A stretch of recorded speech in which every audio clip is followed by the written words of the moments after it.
Di sini kita bulan kemarin Isra Mi'raj.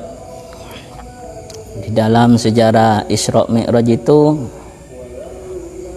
Nabi Muhammad diutamakan ya sama Allah, karena Nabi Muhammad bisa berjumpa secara langsung, secara face to face langsung dengan Allah Subhanahu wa Ta'ala. Bayangkan ketika Nabi Musa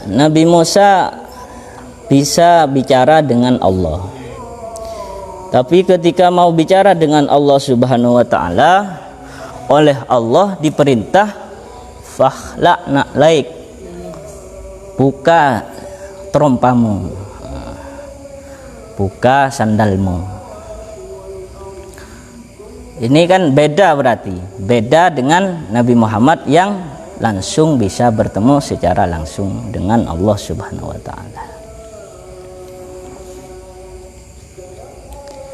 Itu perbedaan di antara kekhususannya Nabi Muhammad Shallallahu Alaihi Wasallam dan Nabi Isa itu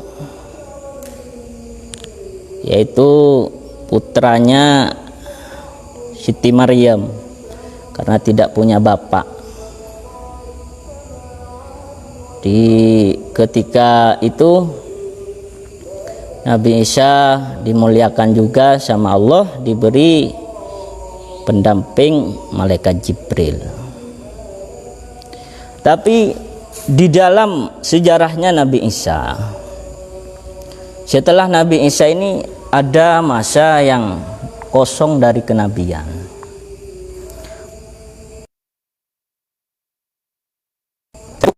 Masa yang asalnya iman kepada Allah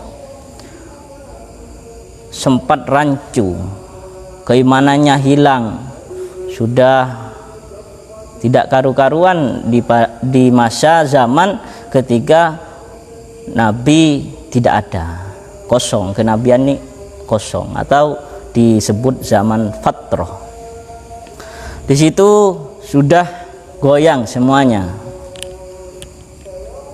jauh masanya Nabi Isa kepada Nabi Muhammad. Setelah itu ada peristiwa tentang pengangkatan itu. Jadi ketika zaman fatrah, umat yang dalam kegelapan, dalam tidak memahami ajaran tauhid lagi, sudah tertinggal dari ajaran Nabi yang sebelumnya dan tidak bisa masuk ikut kepada ajaran Nabi setelahnya, karena Nabi Muhammad belum diutus Nabi. Maka ini disebut zaman kegelapan. Zaman itu seperti itu. Sedangkan Nabi Muhammad setelah diutus, itu semuanya menjadi umatnya Nabi Muhammad Sallallahu Alaihi Wasallam. Jadi setelah Nabi Muhammad diutus, itu umatnya Nabi Muhammad, walaupun yang manapun itu umatnya Nabi Muhammad semuanya. Kata dosen saya seperti itu. Dosen saya kan jurusan agama. Umatnya Nabi Muhammad semuanya. Jadi khatamun nubuwah bi umumid dakwah dan khatamun nubuwah itu sangat berkaitan. Artinya Nabi Muhammad harus berdakwah kepada umatnya dan sebagai nabi terakhir. Sebagai nabi terakhir, semua umat itu umatnya Nabi Muhammad. Maka dari zaman kegelapan dibawa ke zaman terang benderang. Jangan disalahkan kalau ada MC bilang sholawat dan salam mari kita haturkan kepada Nabi Muhammad Sallallahu Alaihi Wasallam yang telah menunjukkan kita dari zaman kegelapan menjadi zaman terang benderang. Yang dianggap zaman kegelapan itu zaman fatrah, zaman kekosongan dari para nabi. Itu yang dimaksud umumid dakwah dan khatamun nabiyyin. Khatmin nabi, penutup para nabi. Khataman nabi jangan diartikan cincinnya nabi.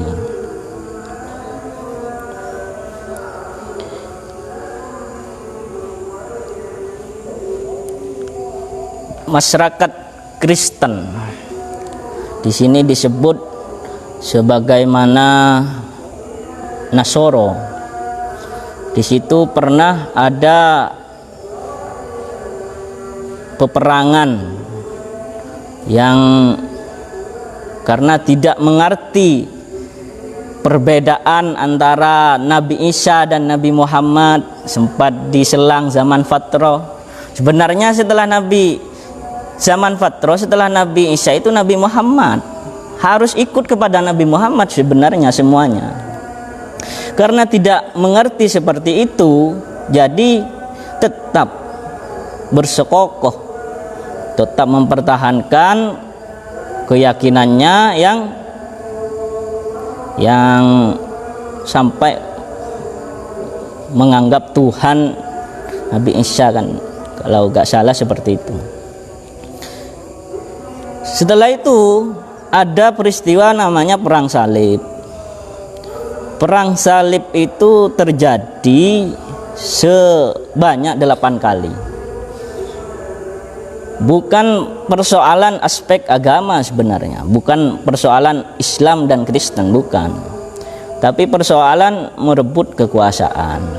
Pada saat itu umat Kristen tidak bisa beribadah secara leluasa di Yerusalem. Jadi awalnya seperti itu. Maka terjadilah perang besar-besaran, perang salib namanya, terjadi sampai 8 kali. Yang cocok dengan ayat di sini karena lihtilafihim, karena selalu menyalahkan dan menyesatkan umat, maka maktatalal ladina mim ba'dihim, berperang setelah ditinggal nabinya, berperang saling membunuh. Padahal itu bukan konflik agama sebenarnya, konflik kekuasaan, merebut kekuasaan, mau merebut Yerusalem. Jadi kalau kita tidak paham, tidak menerima perbedaan, konflik kekuasaan bisa jadi sumber perang juga gitu. Kalau kita paham, sebenarnya perbedaan itu memang dikehendaki oleh Allah, dan dari perbedaan itu harus membawa kedamaian. Setelah perang salib terjadi, maka ketika perang pasti ada pembunuhan, pasti ada semuanya, pembantaian. Ini kan karena ikhtilaf, perbedaan yang tidak dikumpulkan menjadi perdamaian gitu.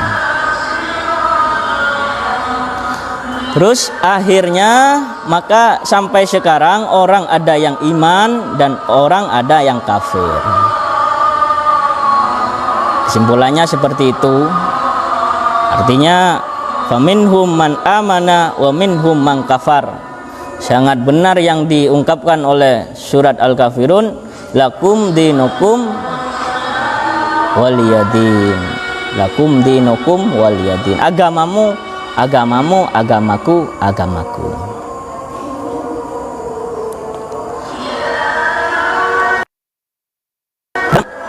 Konsep usul fikih dijelaskan al-mantuk. Mantuk itu yaitu apa yang dikehendaki oleh ayat ini. Ma dalla alaihi lafdu, Tapi setelah dipahami ayat ini,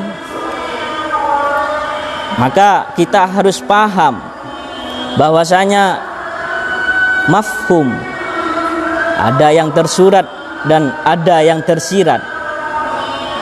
Mafhumnya dari ayat ini yaitu perbedaan banyak sekali. Perbedaan sangat banyak sekali. Kalau di Al-Quran disebutkan ada gunung yang warnanya putih, gunung warnanya putih, gunung Himalaya. Ada yang seperti gunung Semeru, gelap. Itu kan perbedaan. Tapi memang seperti itu, memang perbedaan itu yang dikehendaki oleh Allah. Jadi kita paham bahwasanya perbedaan dikehendaki oleh Allah. Ada perbedaan, ada yang diberi anak yahabu liman yasha'u inasa, ada yang diberi anak perempuan, wa yahabu liman yasha'u dzukur, ada yang diberi anak laki-laki, ada yang diberi anak dua, laki-laki dan perempuan, ada yang wa yaj'al hakima, ada yang tidak diberi anak. Kan itu perbedaan juga.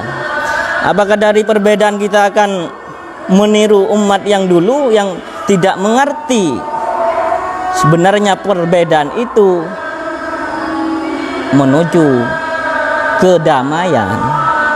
Asalkan ngerti bahwasanya Nabi yang terakhir itu Nabi Muhammad, ikut Nabi Muhammad sudah beres. Beres kan? Perbedaan diterima, menerima perbedaan menuju kedamaian. Itu.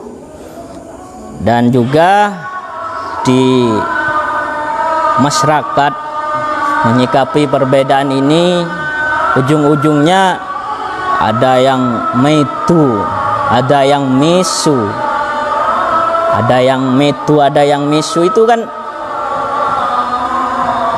dampak dari tidak bisa mengerti perbedaan.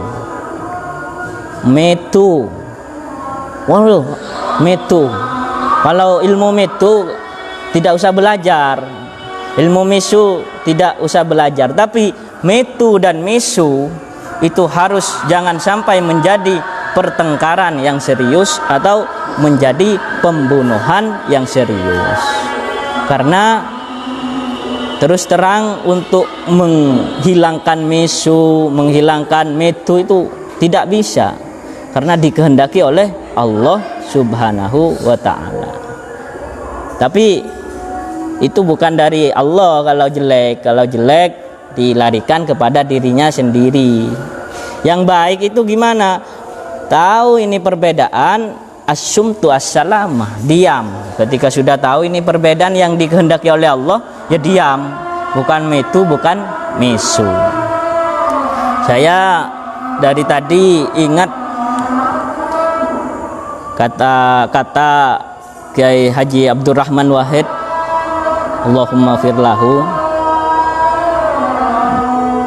Kiai Haji Abdurrahman Wahid pernah berpidato. Di dalam pidatonya menyebutkan Bhinneka Tunggal Ika. Kalau sama orang Madura katanya benih nikah tapi tongkel nikah. Bhinneka Tunggal Ika, benih nikah tapi tongkel nikah. Nah, orang Madura itu seperti itu. Artinya ditelusurin dulu, kok berbeda-beda ini, sumbernya apa, sebenarnya apa dari manfaat perbedaan.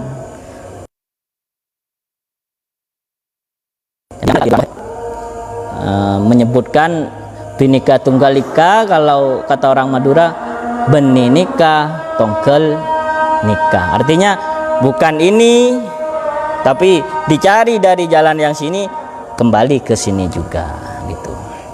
Artinya secara ringkasnya memang Allah mengkehendaki perbedaan, tapi perbedaan itu jangan sampai menjadikan kita bercerai-berai atau menjadikan kita saling tengkar atau saling perang, nggak boleh. Artinya perbedaan itu sudah dikehendaki Allah dan kita harus memahami dengan baik sehingga menerima perbedaan